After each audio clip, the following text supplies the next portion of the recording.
നാളെ എന്ത് സംഭവിക്കും? അതായത് നമുക്കറിയാം യുദ്ധം നിർത്തൽ കരാറ് നാളെ അവസാനിക്കാൻ പോവുകയാണ്. 2 ആഴ്ച കഴിഞ്ഞ് നാളെ അത് അവസാനിക്കാൻ വേണ്ടി പോവുകയാണ്. അപ്പൊ ഇനി യുദ്ധം തുടർന്നാൽ എന്താ പ്രശ്നം? നമുക്കറിയുന്നതാണ്, നമ്മുടെ നാടുകളിൽ ഏറ്റവും കൂടുതൽ ഗൾഫ് മേഖലയെ ആശ്രയിച്ചിട്ട് ജീവിക്കുന്നവരാണ് കൂടുതലും, ഇല്ലേ? ഒരു 20% പുറത്തൊക്കെ ഉണ്ടാവുള്ളൂ, 80% ഗൾഫ് മേഖലയിൽ തന്നെയാണെന്ന് എനിക്ക് തോന്നുന്നത്. വേറൊരു ഇതെന്ന് പറഞ്ഞാൽ നമുക്കറിയാം, നമ്മുടെ നാട് ഇത്രയും സാമ്പത്തികപരമായിട്ട് ഇത്രയും മുന്നോട്ടേക്ക് വരാനുള്ള കാരണം അത് ഗൾഫ് മേഖലയിൽ നിന്നുള്ള പണം തന്നെയാണ്, അല്ലേ? അപ്പോൾ ഇപ്പം തന്നെ ഈ ഒരു യുദ്ധം 41 ദിവസം ഏകദേശം നീണ്ടു നിന്നപ്പോൾ തന്നെ ഏകദേശം ഒരുപാട് പേരെ പണി പോയിട്ടുണ്ട്. എനിക്കറിയുന്ന ഒരുപാട് പേരെ പണി പോയിട്ടുണ്ട്. നിങ്ങൾക്ക് തന്നെ അറിയാം, ഒരുപാട് നമ്മുടെ നാടുകളിലും മറ്റുള്ളവരും ഇവിടെ ദുബായിലുണ്ടാവും, ഒരുപാട് പേര് അങ്ങോട്ടേക്ക് മടങ്ങിയിട്ടുണ്ട്. അപ്പോൾ ഇനി എന്താവും എന്ന് ചോദിച്ചാൽ യുദ്ധം തുടരാതിരിക്കട്ടെ, നാളെ നമുക്കതിന് പ്രാർത്ഥിക്കാം.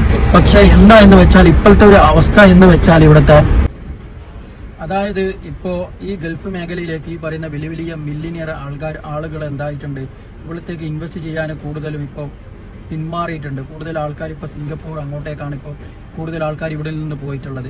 ഉദാഹരണത്തിന് പറയുകയാണെങ്കിൽ ലോകത്തിലെ ഏറ്റവും വലിയ ബിൽഡിംഗ് ആയിരിക്കുന്ന ബുർജ് ഖലീഫ നിർമ്മിച്ചത് ഇമാറി എന്ന് പറയുന്ന ഒരു കമ്പനിയാണ്. ഇമാറി എന്ന് പറയുന്ന കമ്പനിയാണ്. ഓക്കെ, ആ കമ്പനീൻ്റെ ഷെയർ വാല്യൂ എന്ന് പറയുന്നത് മുമ്പുണ്ടായിരുന്നത് 28-29 ആയിരുന്നു.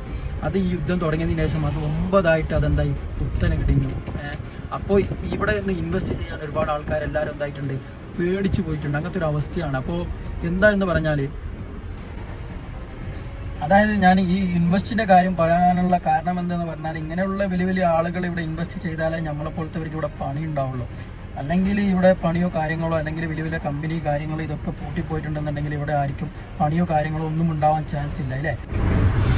പക്ഷേ യുദ്ധ ചർച്ച ഇവിടെ എത്തിയെന്ന് ചോദിക്കുന്നവരോട്, ഇപ്പോ ഇസ്ലാമാബാദിലെ അമേരിക്കയുടെ നേതാക്കന്മാരൊക്കെ അവിടെ എത്തിയിട്ടുണ്ട് ചർച്ചക്ക്. പക്ഷേ ഇറാന്റെ ആളുകളൊന്നും അവിടെ എത്തിയിട്ടില്ല എന്നാണ് അറിഞ്ഞിരിക്കുന്നത്. ഒരുപക്ഷെ രാത്രി ആകുമ്പോഴത്തേക്ക് ഒരുപക്ഷെ എത്തും എന്ന് പറയുന്നുണ്ട്.